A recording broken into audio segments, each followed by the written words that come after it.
Assalamualaikum warahmatullahi wabarakatuh. Kembali lagi bersama saya Marno di channel Ngoding You.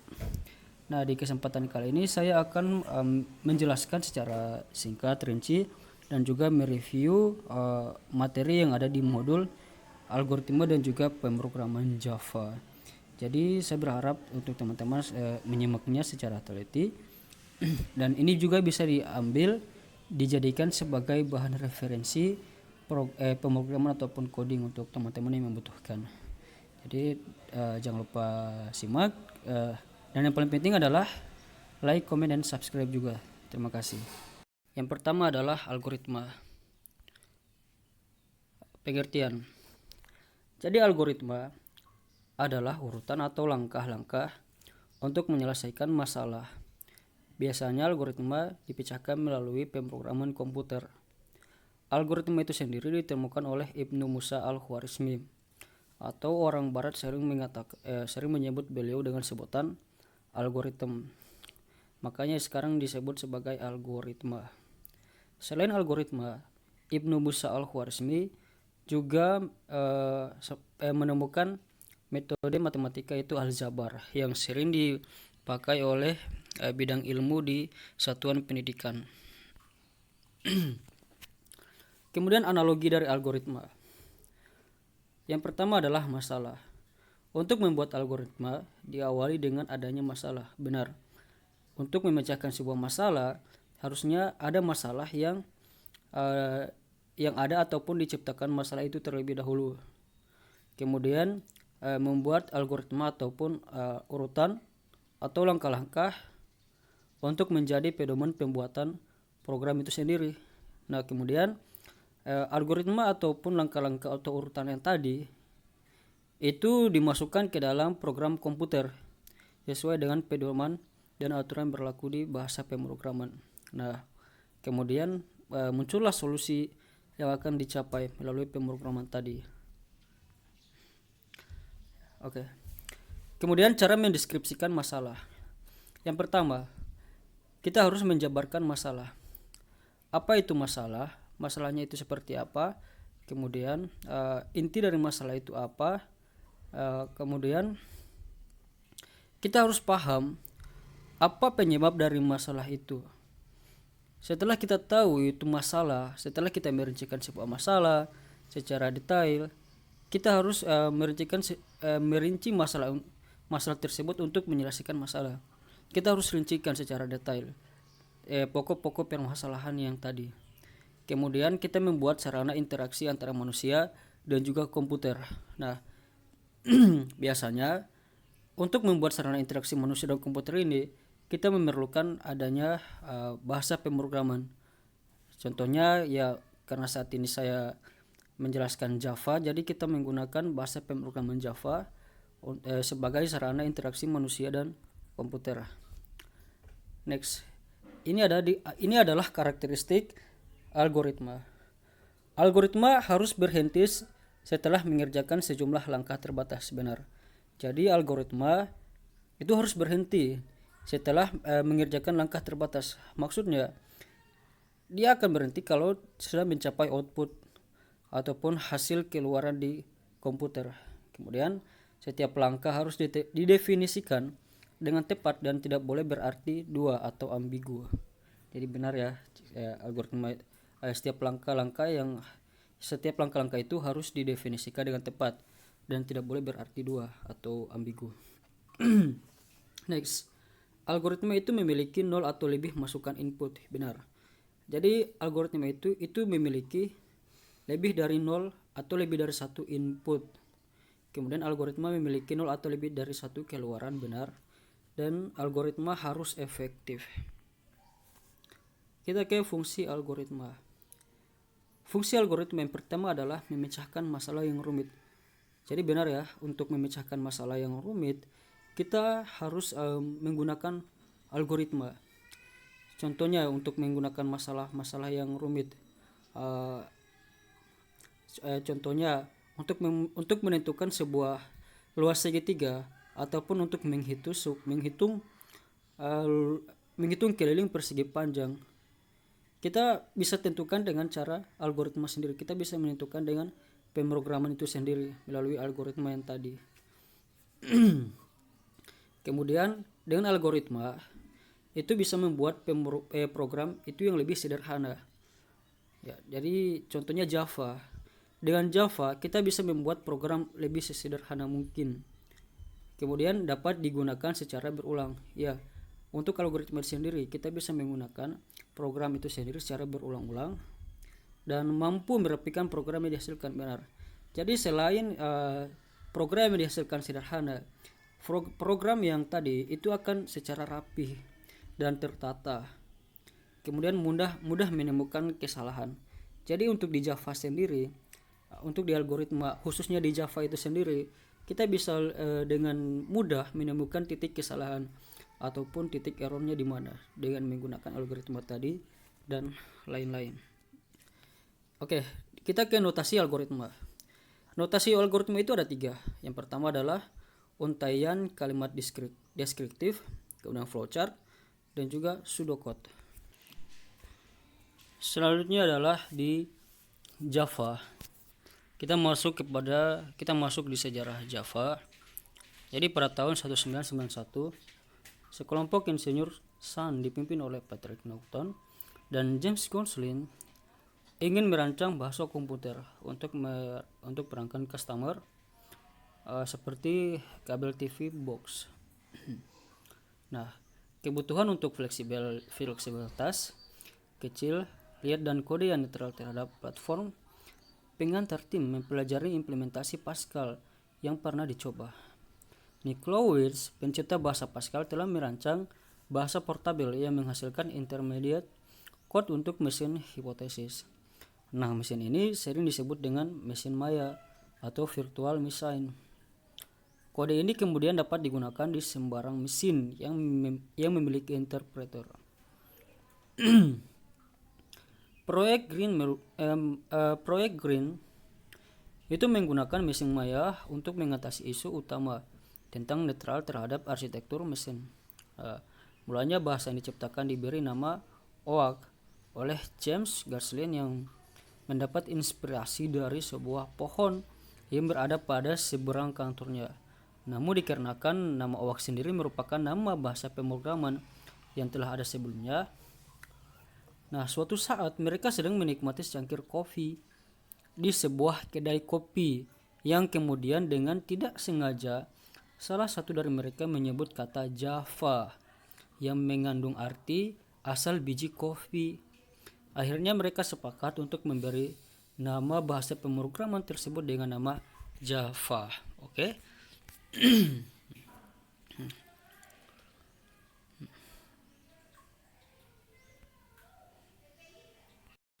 Sekarang kita masuk di pemrograman menggunakan bahasa Java. Jadi untuk menuliskan kode program pada bahasa pemrograman Java, kita bisa menggunakan text editor. Contoh text editor yang dapat digunakan antara lain bisa Notepad, Sublime Text, V, Emacs, dan juga lain-lain. Kemudian kode program yang dibuat itu tersimpan dalam sebuah berkas berekstensi .java atau berformat .java. Nah, setelah membuat dan menyimpan kode program, kompilasi file yang berisi kode programan tersebut dengan menggunakan Java compiler. Ya, itu kita bisa bisa ketik Java C di CMD. Kemudian hasil dari compiler tersebut adalah berupa berkas bytecode dengan eksistensi .class atau kemudian berkas yang mengandung bytecode tersebut itu akan dikonversikan oleh Java interpreter menjadi bahasa mesin sesuai dengan jenis dan platform yang digunakan. Kita lihat, ini adalah contoh program sederhana. Kita lihat, yang pertama adalah program sederhana, nama program pesan.java, Java pesan, kemudian publish static void main string args, dan system out.println. Selamat datang di perkuliahan algoritma dan pemrograman Java. Tutup tanda kurawal 2. kita beda. Yang pertama adalah program sederhana, kemudian nama program adalah pesan.java. Ini adalah pesan ya, jadi bisa juga kita tidak menggunakan komentar ini untuk membuat sebuah program. Kalau biasanya orang itu kebingungan apakah mau pakai komentar seperti ini atau tidak. Itu bisa saja, itu sesuai kenyamanan Anda. Kalau mau pakai komentar ya garis miring 2 tersebut ya tidak apa-apa. Intinya di sini adalah kelas pesan. Jadi kelas pesan di sini itu mendeklarasikan kelas pertama. Jadi ini sangat penting ya untuk kelas pesannya sendiri. Nah, kemudian untuk nama kelasnya itu harus huruf besar. Depannya itu harus huruf besar dan tidak bisa huruf kecil. Kemudian di sini ada public static void main string args. Nah, ini adalah fungsi main ya, dimana ini adalah fungsi kalau bisa dibilang ini adalah body dari program Java untuk menjalankan fungsi main tersebut. Nah, kemudian di sini ada system.out.println. Selamat datang di perkuliahan algoritma dan pemrograman dengan Java. Nah, ini adalah isi pesan. Jadi fungsi sistem out println ini itu akan menampilkan pesan yang ditulis setelah kode ini itu akan ditampilkan di CMD sesuai dengan pesan yang ditulis oleh programmer tersebut. Kemudian ditutup kurawal ada 2. Jadi kita lihat ya, ini kurawal ini adalah body ya, jadi sudah paham ya. Next, sekarang kita di variabel. Nah, ke variabel ya, aturan pemberian nama variabel. Jadi variabel itu harus dimulai dengan huruf, tidak boleh diawali dengan angka atau simbol. Next, tidak boleh ada spasi di antaranya dan mudah dimengerti, tidak terlalu panjang. Contoh garis datar, nama, alamat, nilai underscore ujian. Contoh penulisan yang salah adalah 4 nama, rata-rata huruf besar, dan plus nilai underscore ujian. Itu adalah penulisan yang salah. Next, kita mendeklarasikan variabel. Secara umum, tata bahasa atau sintaks dalam mendeklarasikan variabel adalah sebagai berikut. Yang pertama adalah tipe data atau nama variabel. Itu sama dengan nilai. Kita bisa lihat di dalam di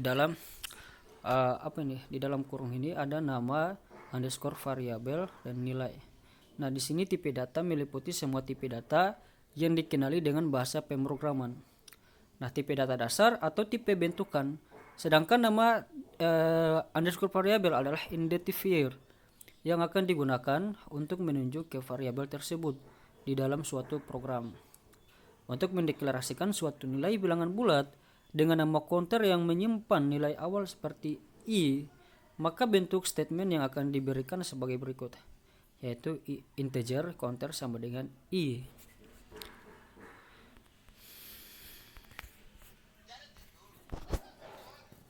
Nah, sekarang kita di tipe dasar. Data dasar. Java adalah bahasa pemrograman di mana suatu variabel harus dideklarasikan sebelum digunakan. Oleh karena itu, Anda perlu menentukan nama variabel dan jenis tipe data apa yang akan digunakan, yang salah satunya adalah tipe primitif. Tipe data primitif adalah tipe data paling mendasar pada bahasa Java. Tipe data primitif sudah didefinisikan oleh Java dan diberi nama dengan kata kunci, misalnya kata kunci integer, long, char, dan sebagainya. Ada 8 kata kunci ataupun 8 tipe data yang termasuk dalam jenis primitif. Antara lain ada byte, ada short, integer, long, float, double, boolean, dan juga char. Dari 8 tipe data yang tersedia, 8 tipe data tersebut dibagi menjadi 3 kelompok. Antara lain number, itu terdiri dari bilangan bulat dan juga pecahan. kemudian karakter dan logika. Berikut adalah penjelasannya. Yang pertama adalah bilangan bulat.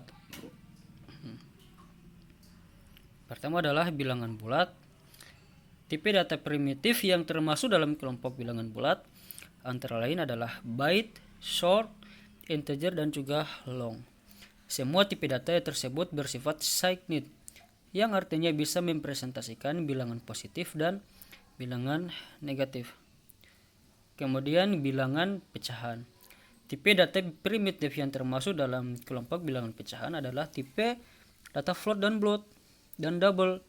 Float dan double digunakan untuk mempresentasikan nilai yang mengandung pecahan.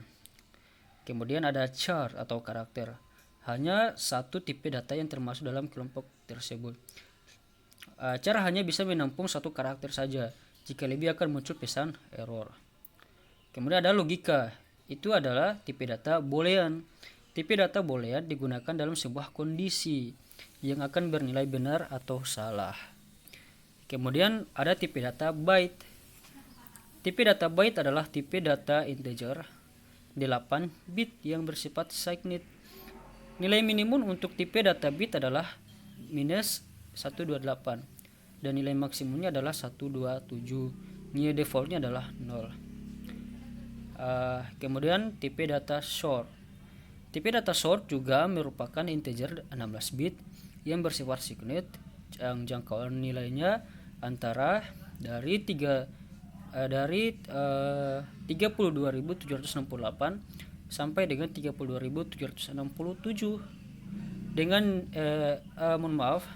jangkauan nilai antara dari min 32.768 sampai dengan 32.767 dengan nilai minimumnya adalah 32.768 dan nilai maksimumnya adalah 32.767. Sedangkan nilai defaultnya adalah 0. Kemudian tipe data integer. Tipe data integer adalah tipe data yang paling sering digunakan, yang merupakan integer dengan ukuran 32 bit dan bersifat signed. Nilai minimumnya adalah tipe data integer sangat umum digunakan untuk menampung nilai-nilai integral. Bisa juga digunakan untuk indeks dalam struktur perulangan maupun sebuah array. Kemudian ada tipe data long. Tipe data long adalah tipe data integer dengan ukuran 64 bit dan bersifat signed. Tipe data long lebih sering digunakan untuk kasus tertentu yang menampung nilai dengan jangkauan yang lebih besar dari tipe data integer. Kemudian ada tipe data float. Tipe data float adalah tipe data yang menandakan nilai desimal yang menggunakan ruang penyimpanan dengan ukuran 32 bit. Tipe data float digunakan untuk nilai-nilai yang mengandung presisi tunggal. Kemudian ada tipe data double. Tipe data double digunakan untuk nilai desimal yang mengandung tingkat presisi ganda dengan ukuran 64 bit. Tipe data double biasa digunakan sebagai nilai default untuk nilai desimal. Tipe data double akan lebih cepat untuk perhitungan matematis daripada tipe data float dan akan menghasilkan nilai yang lebih akurat. Kemudian yang kedelapan adalah tipe data boolean. Nah, untuk tipe data boolean itu digunakan untuk menghasilkan nilai logika dan hanya ada dua nilai yang dihasilkan, yaitu true or false. Tipe data ini ditandai dengan kata kunci boolean. Tipe data boolean digunakan sebagai penanda untuk kondisi benar atau salah dan sering digunakan bersamaan dengan penggunaan if else, sedangkan nilai default yang dimiliki oleh tipe data boolean adalah false. Kemudian kita masuk di statement if dan else. Sebelum kita masuk ke bentuk umum, saya akan memberikan beberapa deklarasi atau beberapa penjelasan sedikit bahwa dalam kehidupan sehari-hari seringkali kita menghadapi perubahan situasi. Nah, untuk menghadapi situasi ini kita diharapkan untuk mampu mengubah tindakan keputusan yang semestinya. Contoh perubahan situasi yang harus mengubah tindakan keputusan. Contoh 1. Jika hari ini hujan, saya akan di rumah saja. Kemudian jika ramalan cuaca mengatakan akan hujan, maka saya akan membawa jas hujan. Kemudian jika air putih saya mau, selain itu saya tidak mau. Statement if else. Statement if digunakan untuk menguji hasil dari suatu kondisi.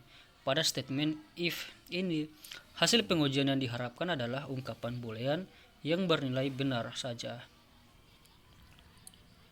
Nah, bentuk umum dari statement if adalah itu sintaknya dari if itu adalah kondisi, kemudian ada statement aksi dengan if kata kunci statement if. Jadi bisa dilihat ya. Jadi kondisi di sini itu suatu ekspresi bertipe boolean yang hanya dapat memberikan nilai benar, true ya, atau false atau salah. Kemudian ada statement aksi. Jadi statement yang dieksekusi jika pengambilan kondisi benar. Kemudian statement if else itu digunakan untuk menguji sebuah kondisi. Jika hasil uji if memberikan nilai boolean benar, maka target if akan dikerjakan dan posisi else akan diabaikan. Selanjutnya, jika hasil uji kondisi if memberikan nilai boolean salah atau false, maka target dari if di-bypass dan target else yang dikerjakan. Statement kondisional dalam Java memiliki 4 macam sintaks.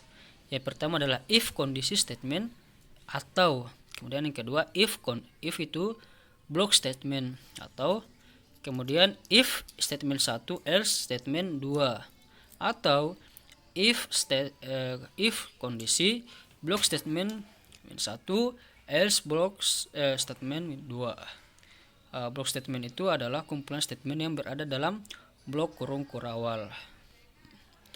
Contoh program. Kita lihat public class Sales buka kurung. Jadi nama pesannya ini adalah Sales. Kemudian public static void main string arts. Kemudian string.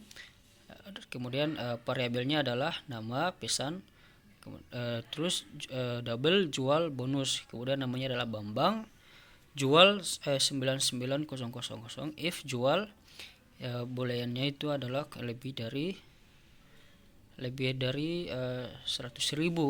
Kemudian bonusnya sama dengan 0 jual pesan, kita bisa lihat. Kemudian sistem print out line saudara, sistem out print line, kita lihat hasil keluarannya adalah, jadi adalah hasil keluarannya saudara Bambang, bonus Anda sebesar 0, Anda harus lebih giat lagi. Jadi ini adalah hasil keluaran dari program yang ini, yang if ini statement if else. Next kita di switch case atau break. Statement switch case digunakan sebagai instruksi pemilihan aksi yang akan dikerjakan pada statement tergantung pada nilai dari suatu macam variabel. Nah, variabel yang menentukan nilai ini mempunyai banyak macam nilai. Dari setiap nilai mempunyai kaitan dengan satu macam aktivis. Next. Jadi untuk sintaknya adalah switch, kita harus seleksi variabel dulu, dalam kurung itu seleksi variabel, kemudian buka kurawal case nilai 1, kemudian buka kurawal statement 1, kemudian dalam kurung itu break case nilai 2 statement 2.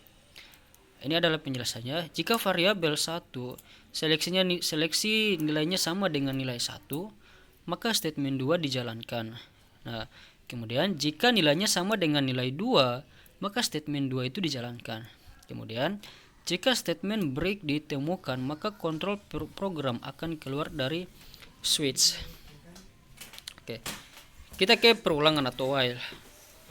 Struktur kontrol pengulangan adalah berupa pernyataan dari Java yang mengizinkan kita untuk mengeksekusi blok kode berulang-ulang sesuai dengan jumlah tertentu yang diinginkan. Ada 3 macam jenis dari struktur kontrol pengulangan, yaitu pertama adalah while, the while, dan for loop. Kita ke while loop. Pernyataan while loop adalah pernyataan atau blok pernyataan yang diulang-ulang sampai mencapai kondisi yang cocok. bentuk pernyataan while dalam kurung boolean expression dan buka kurawal statement 1 titik koma, statement 2 titik koma, tutup kurawal. Kita lihat pernyataan di dalam while loop akan dieksekusi berulang-ulang selama kondisi boolean expression bernilai benar atau true. Contoh pada kode di bawah ini, integer i sama dengan 4 titik koma, while buka kurung i besar 0, itu bisa 0, artinya di sini ada boolean, buka kurung sistem out print line i titik koma, kemudian i, kemudian buka kurawal. Jadi ini catatan. Contoh sebelumnya akan mencetak angka 4321 pada layar. Perlu dicatat, jika bagian i dihilangkan akan menghasilkan pengulangan yang terus-menerus, infinite loop, sehingga ketika menggunakan while loop atau bentuk pengulangan yang lain, pastikan Anda memberikan pernyataan yang membuat pengulangan berhenti pada suatu kondisi. Berikut ini adalah beberapa contoh while loop. Contoh 1, integer x sama dengan 0, while x kurang sama dengan 10. Kemudian sistem out print line x. Jadi kita ke contoh 2, infinite loop. Jadi while dalam kurung true, sistem out print line hello. Kemudian contoh 3, kita ada tapi di sini ada komentar, no loop statement is not even executed while false, system out print line hello. Sekarang do while loop. Terlihat do while loop mirip dengan while loop. Pernyataan di dalam do while loop akan dieksekusi beberapa kali selama kondisi bernilai benar atau true. Perbedaan antara while dan do while loop adalah di mana pernyataan di dalam do while loop akan dieksekusi sedikitnya satu kali. Bentuk pernyataan do while, do statement 1, statement 2, while boolean expression. Pernyataan di dalam do while loop akan dieksekusi pertama kali dan akan dievaluasi kondisi dari boolean expression. Contoh 1, integer x sama dengan 0, do buka kurawal sistem out print line x, kemudian x plus plus, kemudian while. Next, kita di for loop.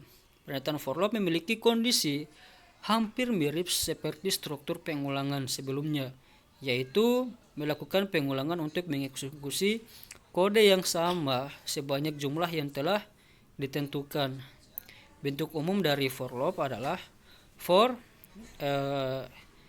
initialization expression loop condition step itu dalam kurung, kemudian statement buka kurung statement 1, statement 2 tutup kurung kurawal, di mana initialization expression atau inisialisasi dari variabel loop condition itu membandingkan variabel loop pada nilai batas tertentu. Step expression melakukan update pada variabel loop.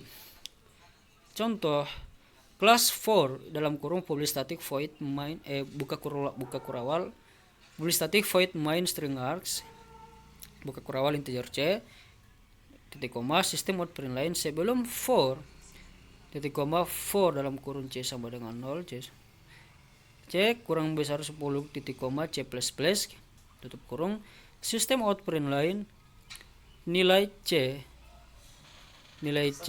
tambah titik koma sistem out print line setelah for. Demikian penjelasan singkat tentang algoritma dasar dan juga pemrograman menggunakan bahasa Java dari saya.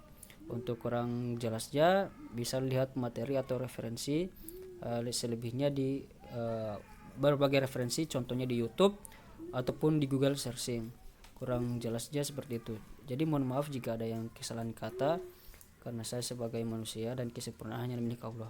Assalamualaikum warahmatullahi wabarakatuh. Dan jangan lupa subscribe.